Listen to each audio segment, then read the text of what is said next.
Hola, mis estimados estudiantes del curso Gramática Española 2, espero que se encuentren muy bien. En este pequeño video vamos a recordar el estudio de la estructura de la palabra. Recordemos que al principio vimos el concepto de palabra, lo que es una raíz y lo que es un morfema, que a la vez tiene una clasificación.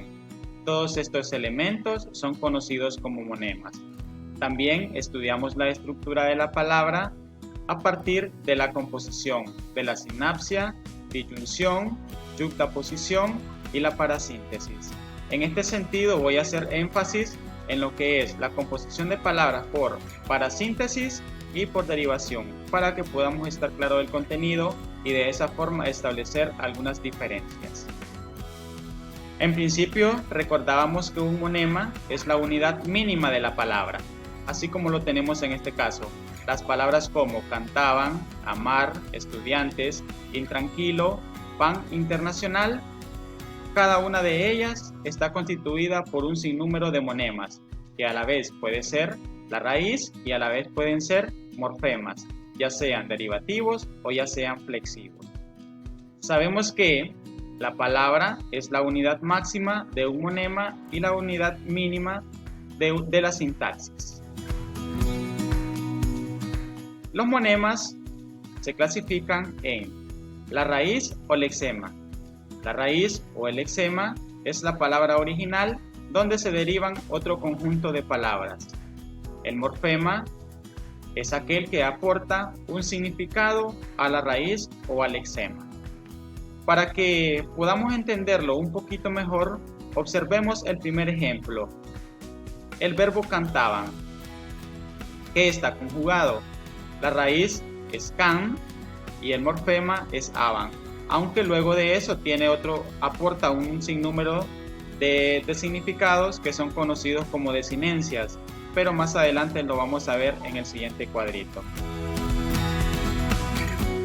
Vamos a definir semánticamente, valga la redundancia, los términos que aparecen en este cuadro. La morfología. Como bien lo explicaba anteriormente, la morfología es aquella que se une a la raíz y lógicamente aporta un significado, ya sea al principio o al final del mismo lexema. La morfología puede dividirse en dos: en morfología derivativa, que son aquellos que se unen a la raíz y que comúnmente nosotros conocemos, como son los prefijos, los interfijos o afijos y los sufijos. Un prefijo es aquel que se coloca antes de la raíz y aporta un significado. En el español tenemos un sinnúmero que ya ustedes han ido conociendo. Los interfijos son aquellos elementos que se colocan después del lexema y que no aportan ningún significado al lexema. Luego tenemos el sufijo, que es el que se coloca después del interfijo siempre y cuando no adjunte algún significado. En este caso vamos a ver estos ejemplos. Infeliz. La raíz es feliz y el prefijo es in. Sí aporta un significado porque en el español significa no, que no es feliz. Tenemos un ejemplo de interfijo como vozarrón. En este caso, voz es la raíz y ar es un interfijo porque no aporta en absoluto al lexema. Tenemos un ejemplo de un sufijo que se coloca al final de la palabra, como es polvareda, como tristeza. En este caso la palabra tristeza, esa sería el sufijo porque aporta un significado de un adjetivo.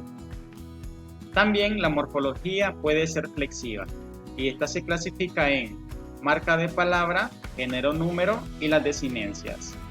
Una marca de palabra es aquella que no tiene ninguna derivación, es decir, que no tiene prefijo y no tiene sufijo. Como por ejemplo tenemos la palabra casa y la palabra campo, que forman una base léxica.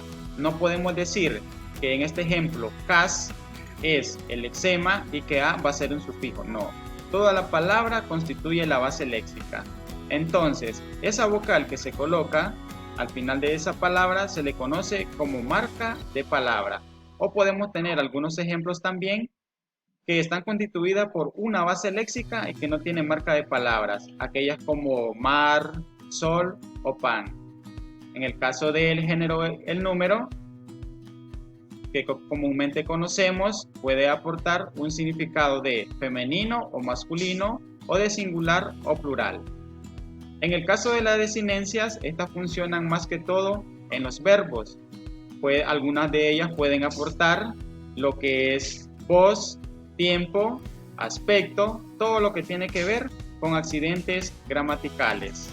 En este ejemplo de la desinencia podemos ver, sabemos, sap, que sería el lexema verbal, la e, que le aporta un presente, y el mos, que le aporta un plural, pero que a la vez designa la tercera persona. Bien, hasta aquí todo lo que es fonema. Ahora veamos las palabras parasintéticas. Las palabras parasintéticas consisten en unir un prefijo y un sufijo a un lexema, es decir, crear una palabra nueva.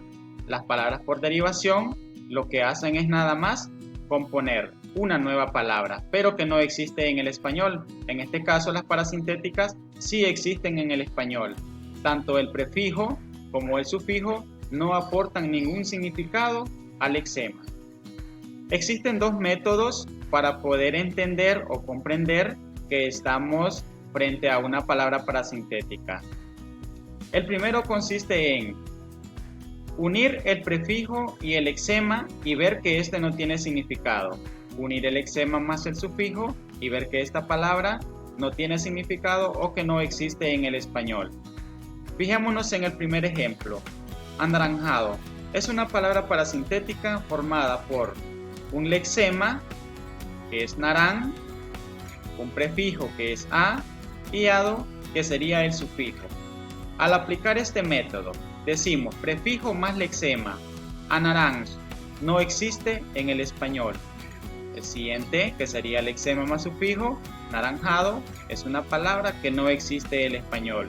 Y probablemente si existe, el significado va a variar dependiendo de la constitución de cada uno de los monemas.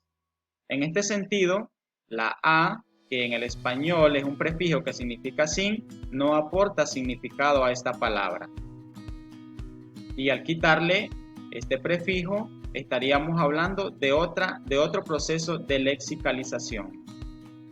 Tenemos la palabra aterrizaje, compuesta por un prefijo a, un lexema terriz y un sufijo aje. Aplicamos el procedimiento prefijo más lexema, aterriz, no existe en el español, lexema más sufijo, aterrizaje, no existe en el español. Si realizamos la consulta en el diccionario de la RAE y buscamos la palabra aterrizaje, vemos que sí existe en el español y claro, es compuesta por un prefijo y por un sufijo que a esta palabra no aporta ningún significado. Veamos este tercer ejemplo, encanecer. Tenemos el prefijo in, tenemos el sufijo can, tenemos un interfijo ek que no aporta ningún significado y tenemos er que es la terminación verbal. Aplicamos el proceso o comprobamos más bien prefijo más lexema, encanec, no existe en el español. Lexema más sufijo, canecer, no existe en el español. Y el prefijo in no aporta ningún significado al lexema más el sufijo. Busquemos esta palabra en el español y vemos que sí existe, pero no se ha formado ni por prefijación ni por sufijación.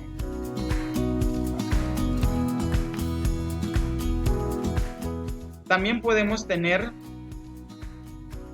un proceso de parasíntesis en palabras compuestas.